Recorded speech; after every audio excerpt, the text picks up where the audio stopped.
કયા દિવસે કયા દિવસે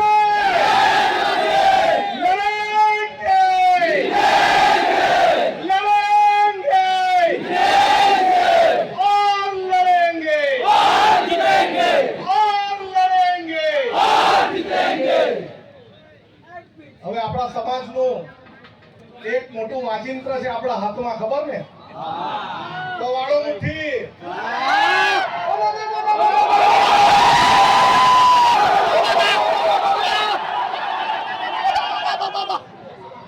આપણે આદિવાસી સમાજ એટલે એક એવો સમાજ આ દુનિયામાં છે એ કોઈના પાથી ડરતો બી નથી, એ આ ચેતરભાઈએ સાબિત કરી દીધું છે. આ ચોર લુચ્ચા બેરા મૂંગા ભાજપિયા એને કહી દે ચેતર વસાવા એકલો નથી, આ કરોડો આદિવાસી એની સાથે છે.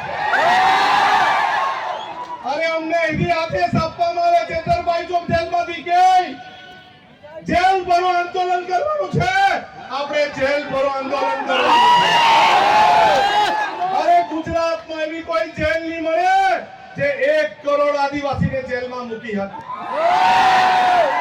અને આ મારે પોલીસને કહેવાનું છે, આદિવાસી સમાજને બાજી મૂળિયા ગણવાનું બંધ કર.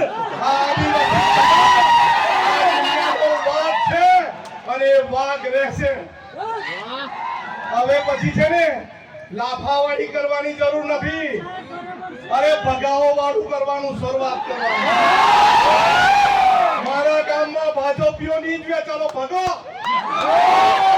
અરે જંગલ ખાતાવાળાને બહુ તુમાખી આવી ગયેલી હોય ને, અમારા વિસ્તારમાં પ્લાન્ટેશન નથી કરવા દેતા, આવીને બતાવજો અમારા વિસ્તારમાં. અરે આદિવાસી સમાજ એક દિવસ ડેરીમાં દૂધ ભરવાનું બંધ કરે ને તો આ બધા ભાજપીઓને ચા પીવાની બી નહીં મળે.